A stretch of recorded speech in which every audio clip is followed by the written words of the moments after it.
영광의 박수 한번 올려드리도록 하겠습니다. 아까 연습할 때 반치자 집사님이 오늘 우리 성가대 딴 때보다 더 잘한다고 앵콜 나오면 어떡하냐 그러는데 성가대 앵콜은 없죠. 자, 옆에 계신 분들과 우리 반갑게 한번 인사하겠습니다. 반갑습니다. 잘 오셨습니다. 인사하시고 다시 한번 주님의 사랑으로 사랑합니다. 축복합니다. 이렇게 인사하겠습니다.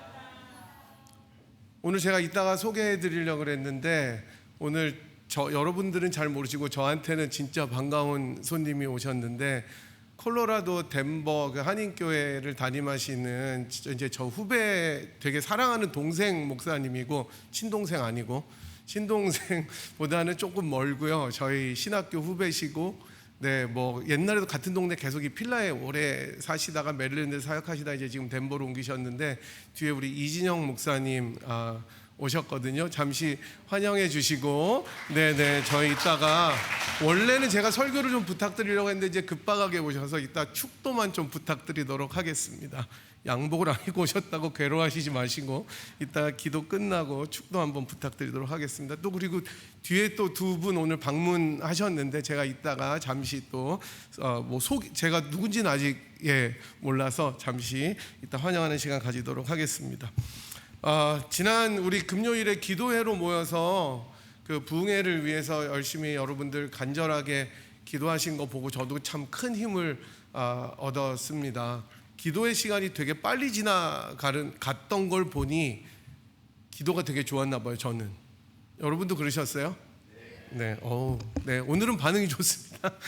우리 원래 교인들이 조용하신 편인데 네 좋습니다. 이 깊어가는 가을에 주님께서 주시는 말씀의 잔치에 또 여러 아는 분들 초청하셔서 모시고 오시고요. 그 다음에 본격적으로 뭐 날이 쌀쌀해지고 이제 10월의 마지막 줍니다. 벌써 참 시간이 빠른데 원래 오늘은 저희들이 종교개혁 주일로 지킵니다. 10월 마지막 주는 종교개혁 주일인데 저희들은 뭐 특별히 무슨 뭐 딴 행사는 없고 저희들이 그냥 말씀을 더 깊이 상고하는 것으로 종교개혁 주일을 보내고자 합니다. 지난주에 저희들은 베드로전서 강해인 라이프 시리즈 7번째 시간으로 아주 긴 제목이었습니다. 고난은 그리스도의 발자취를 따르는 것. 이 말씀을 들었습니다. 나그네로 이 땅을 살아가면서 받는 고난에는 두 가지가 있는데 하나는 자기 잘못, 그죠? 자기 죄로 인해서 받는 고난. 이게 이제 대부분이라고 말씀을 드렸습니다. 그다음에 다른 하나는 주를 위해서 받는 애매하고 억울한 고난이 있다고 말씀드렸는데 사실 첫 번째에 무슨 유익이 있을까? 내가 잘못해서 받는 고난인데 근데 그럼에도 불구하고 하나님께서는 그것을 훈련과 연단의 기회로 삼아 주셔서 좋은 열매를 맺어 주신다라는 것을 들었고 주님을 위해서 받는 애매한 고난은 억울하고 진짜 분한 때도 있지만 그것이 바로 예수님의 발자취를 따라가는 길이다라고 배웠습니다. 그래서 우리가 그런 그리스도를 바라보면서 삶에서 주어진 어려움들이 있을지라도 잘 주님을 따라가는 발걸음으로 함께 해야 된다는 것을 배웠죠. 이제 오늘은 라이프 8번째 시간입니다. 더불어 사는 삶이라는 제목인데 이제는 진짜 거룩한 백성이 오늘 그 주목사님께서 기도해 주실 때 베드로전서를 다 요약을 다 해줘서 사실은 설교를 뭐 간단하게 해도 되겠으나 굉장히 학교 다닐 땐 저러지 않았었거든요. 제가 기억할 때. 근데 졸업하니까 역시 뭐가 좋은가 봐요. 저랑 같이 공부할 때는 좀 헤맸었어요. 이렇게 흩어져서. 근데 오늘 완전히 딱 공부하고 쓴 것 같아요. 이 기도문을. 그래서 어떻게 복음 안에서 거룩한 삶이 드러나야 되는지에 대해서 좀 살펴보도록 하겠습니다. 저희들이 살고 있는 이 땅은 점점 더 개인이 중심이 되어져 가고 있는 세상입니다. 사실 이전에는 미국이나 서구 그러면 그런 가치관과 세계관이 제일 잘 드러나는 곳이다라고 생각되었지만 제가 볼 때 요새는 한국이 더 심한 것 같습니다. 한국이 더 개인적이고 더 이기적이고 더 이렇게 집단이 이렇게 흩어지는 것 같은 그런 뉴스들을 많이 보게 되죠. 전 세계가 거의 그렇게 됩니다. 사실 이 서구 사회가 이제 과학 문명이 발달하고 그다음에 인간 중심적이 된 지가 오래되었습니다. 인간의 이성이 제일 중요하다. 이렇게 생각되면서 생겨난 현상이 바로 개인화라고 생각합니다. 사실 저 어렸을 때만 해도 여러분들은 물론이실 거고요. 대가족, 그러니까 3대가 함께 살았던 가정들이 꽤 있었던 것 같아요. 할머니, 할아버지 모시고, 그죠? 그 다음에 아버지, 어머니 계시고 자녀들이 있었던 대가족 시대가 있었는데, 이게 이제 핵가족화가 되면서 가족들도 너무 바빠서 얼굴도 잘 보지 못하는 시대가 찾아왔습니다. 그래서 한국에서는 이제 자녀를 성공시키려면 할아버지의 재력과 엄마의 관심과 아빠의 무관심이 있어야 된다. 이렇게 이야기. 아빠는 아무것도 하면, 아빠는 돈만 벌어주면 되고, 아빠는 아무것도 하면 안 되고, 엄마의 정보력과 할아버지 할머니의 재력이 있어야 된다라고 이야기한다고 합니다. 되게 슬픈 일이죠. 근데 이제 다 흩어져서 살게 됩니다. 그런 가족들도. 이제는 우리가 이제 함께 가족들이 밥을 먹는 시간이 없어졌어요. 같이 모여서 뭔가 밥을 같이 먹으려면 약속을 정해야 돼요. 저희 애들도 어쩌다가 이제 집에 오면 뭐 친구들이랑 전화하는 것도 스케줄을 자기들이 잡기 때문에 뭘 하려면 다 물어봐야 돼서 되게 귀찮아요. 야, 밥 먹자 이게 아니라 몇 시에 밥을 먹자, 이렇게 다 스케줄이 다 있더라고요, 아이들이. 그리고 요즘에 뭐 여러분들이 잘 아시겠지만, 여러분들도 그렇게 사실지 모르겠지만, 함께 모여서 이야기하고 교제하는 시간보다 각자 방이나 침대에서 스마트폰을 보는 시간이 훨씬 더 많은 것 같습니다. 이렇게, 그죠?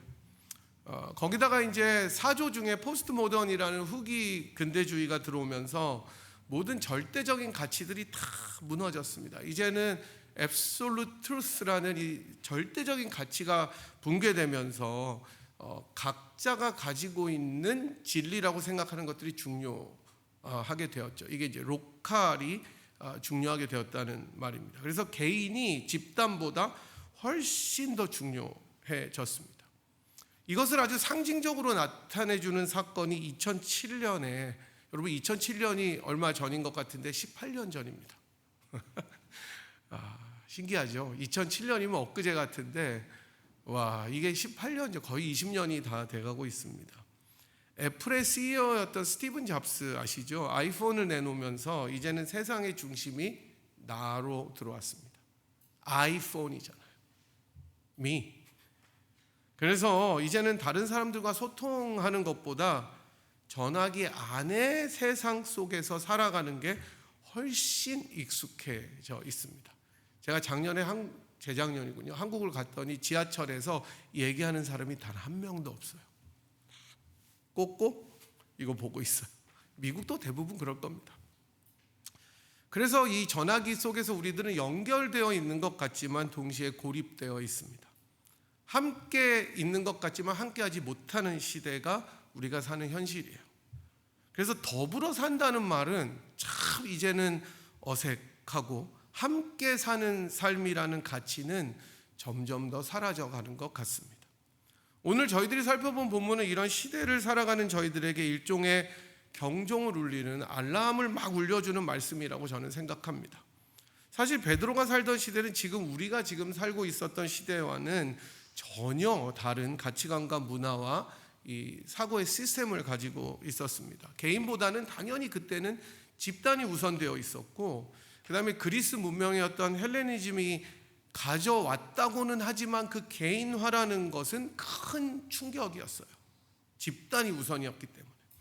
그럼에도 불구하고 많은 경우에 개인보다 공동체나 집단의 가치가 훨씬 우선되었고, 그 중에서도 남성 중심의 가부장적인 질서가 우선이었습니다.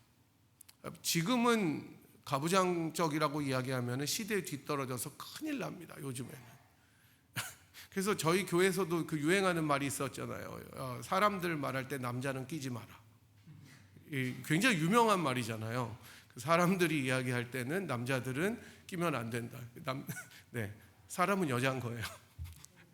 요새 그런 시대가 되었습니다. 하여튼 그런데 놀라운 것은 베드로는 바로 그 시대 속에서 이 복음이라는 것이 만들어내는 새로운 질서를, 관계를 제시해 주고 있습니다. 그게 오늘 본문입니다. 단순히 그 질서에 순종하라라는 말이 아니라 이 복음이 사람들 사이의 관계를 어떻게 새롭게 규정하고 변화시키는 능력이 있는지를 강조하고 있는 것입니다. 그래서 1절부터 7절까지는 부부 사이의 관계를 이야기를 하고 있고 8절부터 12절까지는 교회의 공동체적 관계와 다른 사람들을 향한 관계를 이야기하고 있습니다. 베드로는 지금까지 3장, 그러니까 2장까지의 내용, 그러니까 그리스도의 은혜를 통해서 얻어지게 된 구원의 능력이, 부활의 권능이 우리들의 삶 속에서 구체적으로 어떻게 실현되어야 되는지, 그 거룩함은 어떻게 나타나야 되는지를 오늘 보여주고 있는 것입니다. 가장 먼저 나오는 내용은 아내들에게 하는 권면입니다. 1절은 아내들아 이와 같이 자기 남편에게 순종하라 이렇게 이야기합니다. 우리가 사는 이 시대는 조금 전에 말씀드렸듯이 여성들과 그 여성들의 인권과 자유가 어느 때보다 신장된 시대에 살고 있습니다. 물론 아직도 여러 곳에서 보이지 않는 또 보이는 차별들이 있는 게 사실입니다.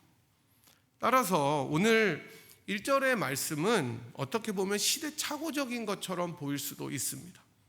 하지만 여기서 이와 같이라는 표현을 우리들이 좀 더 들여다보면 좋을 것 같아요. 그러니까 여기서 이와 같이라는 말은 지난주에 살펴보았던 내용들 가운데 특별히 예수님께서 자발적으로 순종하신 것을 의미합니다. 죄가 없으시지만 죄인들을 위해서 스스로 고난을 받으시고 자기 목숨을 내어주셔서 자발적으로 돌아가신 예수님의 고난과 순종을 의미합니다. 이렇게 보면 아내들이 남편에게 순종하라는 말은 그냥 이유 없이 복종해라, 굴종해라, 맹종하라 이렇게 이야기하는 가부장적인 사고와는 굉장히 거리가 먼 것입니다. 예수님께서 스스로를 자발적으로 죄인들을 위하여 내어주신 것처럼 그렇게 남편을 대하라라는 것이죠. 그래서 여기서 순종하라는 말은 좀 더 쉽게 말하면 자발적으로 자기를 낮추고 상대를 세워주는 태도를 이야기합니다. 여러분 인터넷이나 드라마를 보면 이 아내들이 함께 모이면 제일 많이 하는 게 무슨 얘기냐? 남편 욕입니다. 그렇게 재밌을 수가 없어요. 남의 얘기보다 더 재밌는 게 남편 욕이라는데 그게 세상의 풍조입니다. 왜냐하면 자기가 뭔가 unfair하게 대접을 받는다고 생각하기 때문에 그럴 수도 있고 자기가 가진 기준에 자기 배우자가 맞춰지지 않았기 때문이라고 생각해서 그럴 수도 있습니다. 그런데 여기서 말하는 것은 뭐냐면 자신을 낮추고 상대를 세워주는 태도를 이야기합니다. 그게 순종이에요. 그러니까 순종이 뭐 해라 그러면은 네 이런 것도 있지만 여기서 말하는 것은 자발적으로 자기를 내어주는 태도가 순종이라는 것입니다. 그렇게 할 때 심지어 믿지 않는 불신자인 남편이 그 아내의 행동을 보고 어떻게 될 수 있다는 거예요? 하나님 앞으로 인도함을 받아서 구원을 얻을 수 있을 수 있다 이렇게 이야기하는 겁니다. 구원을 얻는다고 얘기하지 않지만 구원으로 인도됨을 받을 수 있는 것입니다. 여러분 놀라운 일 아닙니까? 이게 100마디 말보다 겸손과 사랑의 행동이 구원으로 인도하는 통로가 된다는 거예요. 여러분 가족을 전도하는 게 제일 어렵습니다. 그렇지 않아요? 다른 사람들을 전도하는 거는 물론 어렵지만 그 중에 제일 어려운 것이 가족을 전도하는 거예요. 가족은 너무 타이트하고 가깝기 때문에 안 들어요 더. 그런데 특별히 배우자가 촌수가 어떻게 됩니까 여러분? 영촌이잖아요. 촌수가 없어요. 그 정도로 가까운 거니까 아예 더 이게 너무 투명하기 때문에 더 잘 들을 것 같은데 더 안 듣습니다. 배우자를 전도하기가 제일 어렵대요. 그런데 말이 아니라 행동으로 순종함으로 상대를 세워줄 때 안 믿는 그 강팍한 사람이 구원으로 인도함을 받을 수 있다는 것입니다. 같이 살면 복음 전하기 어려운데 이런 일이 가능하다는 겁니다. 그 다음에 아내들에 대해서 두 번째 권면이 나오는데, 저는 개인적으로 이 베드로도 자기가 살았던 시대를 극복하기 참 어려웠던 사람이라고 생각합니다. 요즘 같으면 베드로가 남편들에게 먼저 얘기했을 것 같아요. 정신 차리라고. 그죠? 근데 굳이 아내들에게 이렇게 길게 말할 필요가 있었을까 싶기도 했어요. 제가 이거 보면서. 베드로 역시 아마 가부장적인 문화 세계에 살아가면서 이런 영향을 받았기 때문에 그랬을 것이라고 생각합니다. 물론 새로운 질서에 대해서 혁명적일 정도로 놀랍게 말하지만 어쨌든 좀 그랬던 것 같아요. 그래서 두 번째 권면은 이제 아내들은 어떤 모습으로 가정에 있어야 되느냐, 어떤 모습이 참 아내의 모습인지에 대해서 이야기해 줍니다. 특별히 외적인 아름다움보다 내면의 아름다움을 추구하라는 것입니다. 여러분, 우리가 살아가는 이 세계는 눈에 보이는 것을 중요시해왔고 지금은 더욱 그렇습니다. 몸짱, 얼짱, 뭐 다 이런 짱은 다 얼굴과 외모예요. 제가 결혼할 당시에 유명한 드라마가 있었어요. 그때는 김희선이 대세였어요. 아직도 이쁘더라고요, 김희선은. 내가 제일 이뻐 그래 나와가지고 그 정도로 자신감이 있어요. 근데 그 김희선이 하고 나온 목걸이, 귀걸이가 그 주가 끝나면 다 팔리고 없는 거예요. 우리나라는 뭐 한번 유행하면 전 국민이 다 하잖아요. 그래가지고 다 있는데 없어요. 그게 품절이 돼서 살 수가 없었어요. 그러니까 요즘도 유명인들이 뭐 잡혀가더라도 하고 나온 가방, 액세서리, 잡혀가는데 쓰고 나온 모자가 뭐가 중요하다고 그게 다 품절입니다. 사람들은 보이는 것에 주목할 수밖에 없어요. 외모에 주목해요. 그래서 겉을 꾸미는데 너무나 많은 노력을 기울입니다. 저는 이게 뭐 죄라거나 금해야 될 일이라고는 생각하지는 않아요. 어느 정도 잘 꾸미고 다니는 것은 예의예요, 예의. 그잖아요. 예의가 있어야 돼요, 사람들 앞에. 그리고 자신감을 위해서도 저는 괜찮은 일이라고 생각해요. 어느 정도 잘 이쁘게 꾸미고 다녀야 돼요. 남들 볼 때 뭐 내가 겸손하게 보여야지 그래서 최대한 후줄근하게 하고 다니면 참 그렇습니다. 보기도 안타깝고 굳이 그럴 필요가 있나 싶기도 합니다. 하지만 문제는 이 겉모습을 치장하는 데만 모든 것을 바치면 안 된다는 거죠. 그 이상으로 내면의 아름다움을 가꾸는 것이 훨씬 중요하다 이야기합니다. 베드로 당시의 아내들도 별반 다르지 않았을 것 같아요. 가부장적인 사회였고 또 너무나 이 성적인 문화가 자유로웠기 때문에 남편들은 아내 외에도 다른 노예들과도 자고 다른 첩들을 계속해서 드리는 일들도 많았기 때문에 이 아내들이 남편의 마음을 사로잡기 위해서는 어떻게 했어야 됐겠어요? 최대한 외모를 아름답게 꾸미려고 노력했을 것입니다. 그 다음에 이 미라는 뷰티의 가치는 당시에도 굉장히 중요한 것이었습니다. 그래서 그 모든 노력을 남편의 마음을 사로잡기 위해서 다 겉을 꾸몄는데 베드로는 그것보다 더 중요한 것이 태도다라고 이야기를 합니다. 마음의 태도다. 그래서 4절을 보시면 4절 한번 나올 텐데 같이 읽어보도록 하겠습니다. 오직 마음에 숨은 사람을 온유하고 안정한 심령에 썩지 아니할 것으로 하라. 이는 하나님 앞에 값진 것이니라. 여기서 마음에 숨은 사람은 우리가 흔히 말하는 속사람, 우리들의 속사람을 이야기합니다. 새롭게 된 존재로서의 우리들의 내적인 존재를 이야기하죠. 여러분, 외모는 시간이 지나면 사라집니다. 저는 어려서부터 제일 잘생긴 사람은 세계에서 아랑드롱. 여러분 아시죠? 얼마 전에 돌아가셨잖아요. 그 다음에 제일 이쁜 미녀는 엘리자베스 테일러라고 교육받고 자랐습니다. 여러분 때는 누구였어요? 맞아요, 거의? 네, 아랑드롱, 알랭드롱이에요. 하여튼 아랑드롱. 그 다음에 엘리자베스 테일러. 근데 엘리자베스 테일러 돌아가시기 직전의 모습을 보니까 그 옛날의 영화는 다 사라졌습니다. 아랑드롱도 마찬가지였습니다. 안타까운 거예요. 세월은 그렇게 우리를 다 훑고 지나갑니다. 그래서 농담으로 여자들에게 10대는 치장, 20대는 화장, 30대는 분장, 40대는 변장, 50대는 위장, 60대는 포장. 그 이상은 제가 안 찾았습니다. 겉사람은 계속해서 후패하고 낡아집니다. 그렇기에 베드로는 겉사람이 아니라 뭐예요? 속사람을 온유하고 안정하게 하라고 합니다. 평안하고 흔들리지 않는 것을 이야기합니다. 이 온유하고 안정한 심령은 예수님께서 고난 중에도 아버지를 신뢰하신 그 심령을 나타내는 것이라고 저는 생각합니다.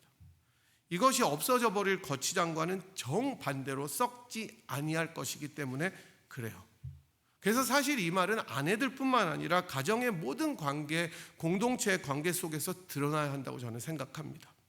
그럼에도 불구하고 부부 관계 가운데 드러날 것이 바로 이 내적인 태도고, 특별히 아내들에게 겉모습으로 남편의 마음을 사로잡으려고 하지 말고 내면으로 사로잡으라고 이야기합니다. 이제 초점은 아내에게서 남편으로 넘어옵니다. 7절 한번 같이 읽겠습니다. 7절은 남편들에게 하는 권면입니다. 남편 된 자들아, 이와 같이 지식을 따라 너희 아내와 동거하고 그를 더 연약한 그릇이요 또 생명의 은혜를 함께 이어받을 자로 알아 귀히 여기라.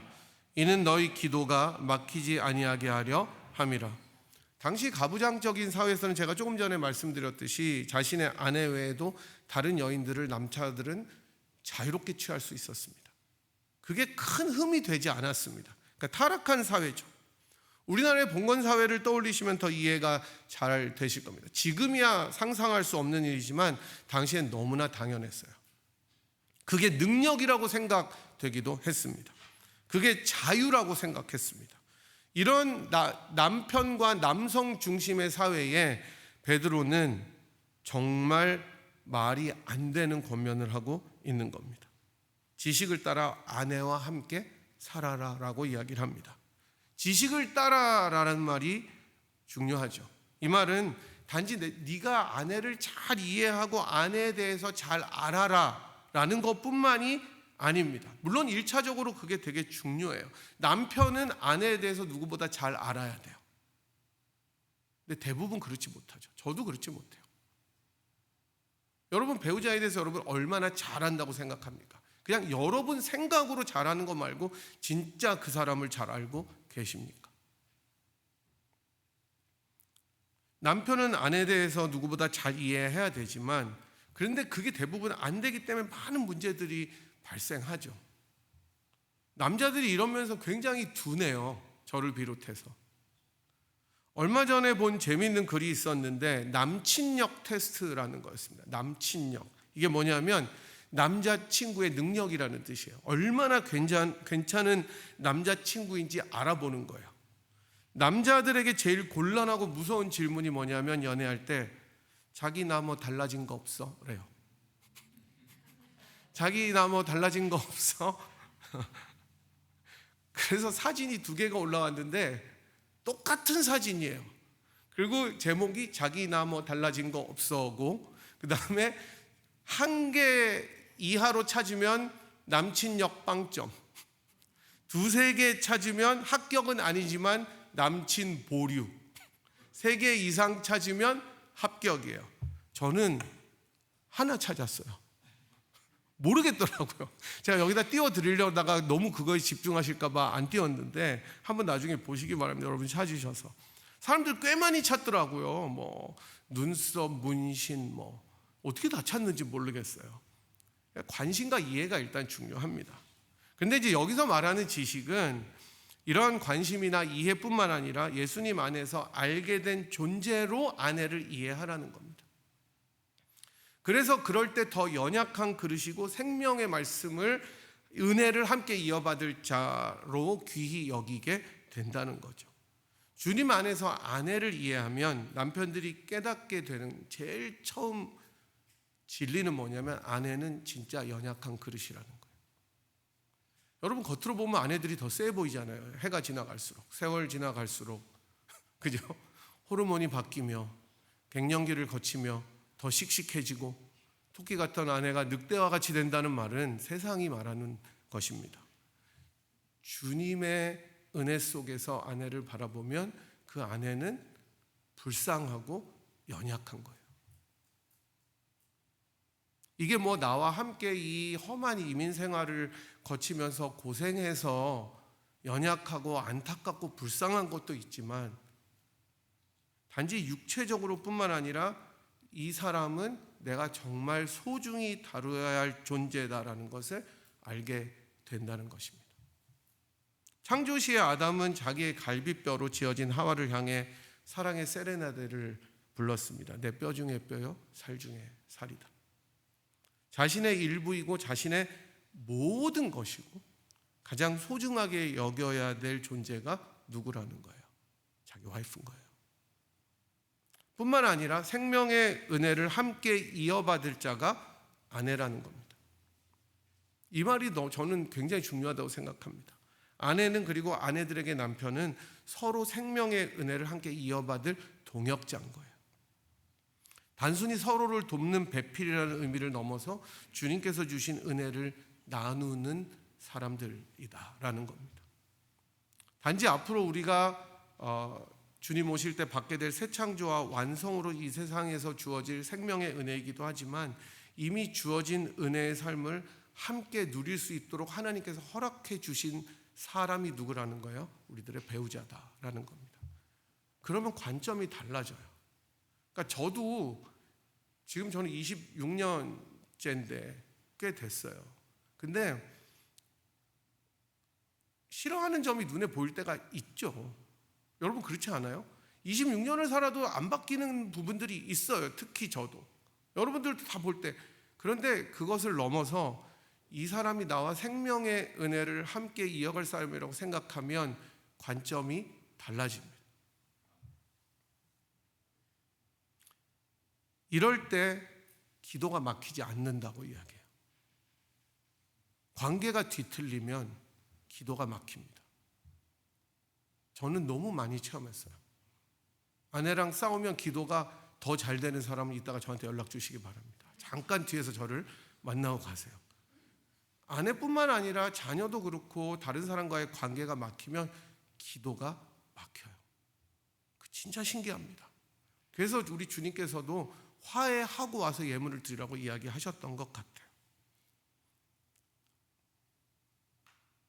그런 의미에서 본다면 가정에서 관계들이 아름답게 드러날 때 하나님 앞에 드리는 기도는 더 풍성하고 아름답게 드려지는 것입니다. 이 권면이 남편들에게 주어진 것이라면 특별히 아내를 어떻게 대해야 되는지 생각해 보라는 거예요. 부부관계가 얼마나 평등해야 되는지. 함께라는 말이 그래서 중요한 거죠. 그래서 더불어 사는 삶이에요.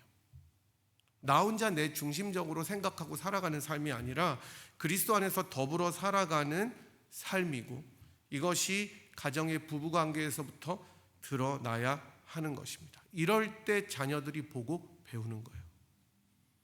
폭력적인 가정의 자녀들은 많은 경우에 그것을 답습한다고 합니다. 하지만 부모가 서로 사랑하고 아끼고 귀하게 여겨주는 모습을 보고 자란 아이들은 대부분 그 모습을 담게 될 것입니다. 그래서 부부 관계가 중요해요. 이제 마지막으로 일반적이지만 모든 사람들에 대한 관계에 대한 권면이 등장합니다. 앞선 설교들에서 말씀드린 것처럼 복음 안에서 살아가고 예수님을 따르는 신자들은 인내와 긍휼로 다른 사람들과의 관계를 가져가야 됩니다. 이게 예수님의 모범을 따르는 거예요. 자신을 향해서 악으로 행하는 이들에게 보복하지 말고 예수님처럼 도리어 어떻게 해요? 이거 진짜 어려운 거죠. 복을 빌어주라는 거예요. 야, 저 인간이 나한테 한 게 있는데 복을 빌어주라는 거예요. 우리 주님께서 십자가에서 모진 고통 가운데 자신을 조롱하고 모욕하고 침뱉고 놀리는 이들을 용서해 달라고 하신 것처럼 너희들도 그렇게 하라고 이야기합니다. 사실 이게 얼마나 어렵습니까? 우리 본성은 보복을 하고 싶어 합니다. 그래서 받은 대로 갚아줘야 된다고 생각합니다. 하지만 복음은 계속해서 이야기합니다. 그런 게 아니다. 베드로 당시의 성도들은 어쩌면 저희들보다 훨씬 말도 안 되는 모함과 어려움 속에 살았을 것입니다. 오해를 받고 핍박을 받고 조롱을 받고 놀림을 받고 그런 어려움 속에 살았을 텐데 그게 everyday life인데 그 사람들을 향해서 너희들을 핍박하고 조롱하는 사람들을 향해서 어떻게 하라는 거예요? 복을 빌어주라는 거예요. 이게 복음 아래 산다는 것입니다. 이게 신자들의 콜링이라고 이야기합니다. 우리 자신이 하나님께서 주신 참 복을 받은 사람들이기 때문에 그 복을 흘려보내라는 거예요. 악을 행하는 사람들에게도 그렇게 복을 전해주라는 것이 우리들의 소명이라고 이야기합니다. 이게 어렵지만 우리들의 정체성이고 콜링입니다. 그래서 화평하게 지내라. 선한 말로 모두를 대하고 악행을 금하라고 이야기를 합니다. 그리고 베드로는 거기서 끝나지 않고 마지막 12절을 말씀하면서 이 말씀을 맺는데 같이 한번 보도록 하겠습니다. 같이 읽어볼게요. 주의 눈은 의인을 향하시고 그의 귀는 의인의 간구에 기울이시되 주의 얼굴은 악행하는 자들을 대하시느니라 하였느니라. 하나님은 멀리 계신 분이 아니라는 거예요. 여러분이 선을 행하고 억울한 일을 당할 때 주의 눈은 여러분들을 향하고 계세요. 주의 귀는 여러분의 기도를 듣고 계세요. 하지만 악을 행하는 자들에게는 주의 진노의 얼굴을 돌리십니다. 하나님의 얼굴이 등지고 지나가는 인생만큼 두려운 것이 없습니다. 그러나 하나님의 얼굴이 우리들을 향할 때에 그 하나님의 영광의 빛이 우리들의 눈물이 되고 우리들의 기도가 되기 때문이에요. 그러니 여러분 어렵더라도 선을 행하시고 복을 흘려 보내십시오. 하나님의 눈이 여러분들을 향해서 있기 때문입니다. 우리는 오늘 본문을 통해서 더불어 사는 삶이 무엇인지 생각해 보았습니다. 사실 막 파워풀한 복음의 메시지는 아니지만 가정에서 아내와 남편으로 모든 사람들과의 관계에서 어떻게 살아야 되는지를 살펴보았습니다. 가장 큰 원리는 예수님의 발자취를 따르는 거예요. 주님께서 우리가 제일 연약하고 보잘것없는 죄인일 때 불쌍히 여기셔서 구속해 주신 것처럼 우리가 주님을 조롱하고 멸시할 때 용서하셨던 것처럼 우리 자신의 모습만을 사랑하고 하나님을 잊고 살아갈 때 우리들을 새롭게 해주신 것처럼 그렇게 살아가라고 도전합니다. 아내들은 남편들에게 속사람의 안정함과 겸손함으로, 남편들은 아내를 소중하고 연약한 그릇으로 여기고 주님 안에서 이해하고 관심 있게 대하라고 말합니다. 여러 사람들과의 관계에서 보복이나 미움이 아닌 선행과 복의 통로가 됨으로 그렇게 관계를 맺으라고 이야기합니다. 이 모든 일들은 한 번에 이루어질 수가 없어요. 그렇지만 성령님의 도심으로 조금씩 저는 가능할 거라고 생각합니다. 그래서 이것이 우리들의 기도 제목이라고 저는 생각합니다. 주님께서 이것을 위해서 우리들을 부르셨어요. 그리고 여러분 가정 생활이 여러분들의 콜링입니다. 다른 사람들과의 관계가 여러분들의 콜링입니다. 이 위대한 부르심에 순종하고 또 그렇게 살아가시는 여러분과 제가 되기를 주님의 이름으로 간절히 소망하고 축복합니다. 이 시간에 다 함께 일어나셔서 주신 말씀 생각하면서 찬송가 620장 여기에 모인 우리 같이 찬양하고 기도하도록 하겠습니다.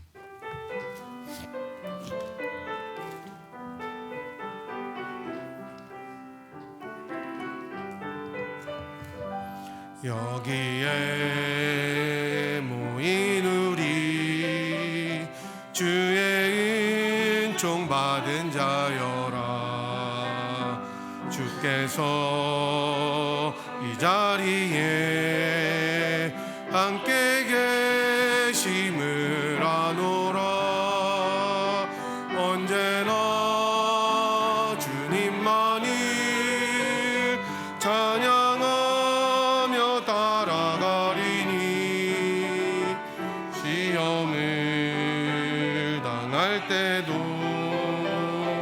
함께 계심을 믿노라.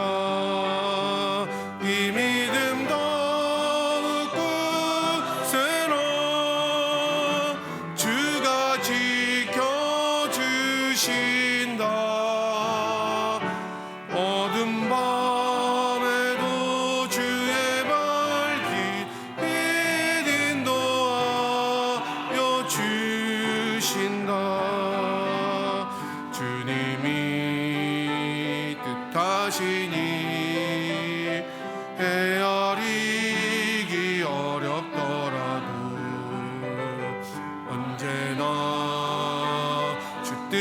안에 내가 있음을 아노라. 사랑과 말씀들이 나를 더욱 새롭게 하니 때로는 넘어져도 죄우신 이를 믿노라. 이 믿음 더욱 굳세라. 주가 지켜주신다. 어둠 밤에도 주의 밝은 빛 인도하여 주신다. 여기에 모인 우리 사랑받는 주의 자녀라. 주께서 뜻하신 바 우리 통해 펴지신다. 고통과 슬픔 중에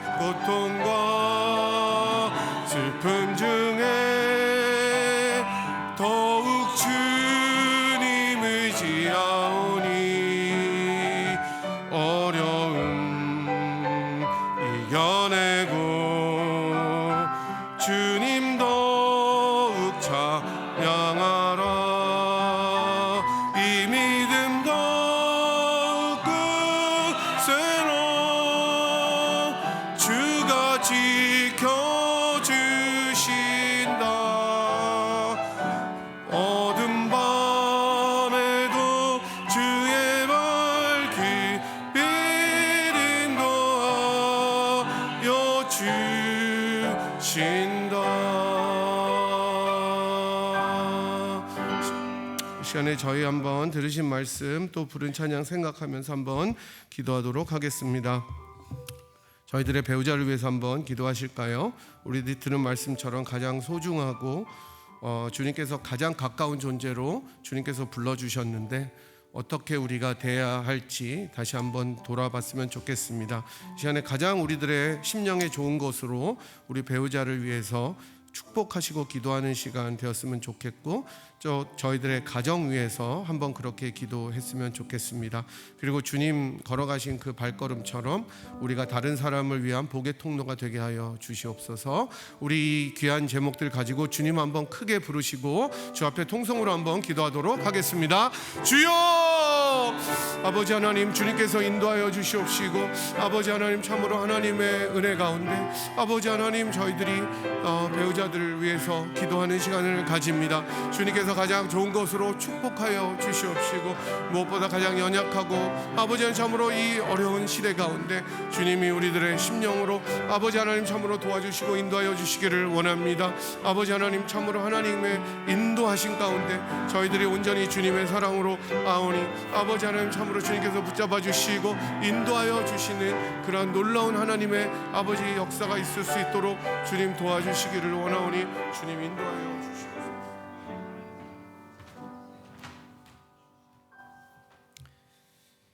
이제는 우리 주 예수 그리스도의 은혜와 하나님 아버지의 풍성하신 사랑과 성령님의 교통하시고 함께 하시고 내주하시며 늘 우리를 하나로 하게 하시는 그 귀하신 사역이 서로 사랑하며 악을 악으로 갚지 않고 욕으로 갚지 않고 예수 그리스도의 제자의 길을 가기를 소원하고 다짐하며 인도하심과 도우심을 구하는 귀한 성도님들과 그들의 자녀와 형제와 부모들에게 그들의 만남과 모든 일터와 관계 위에 지금부터 영원토록 함께 있을지어다.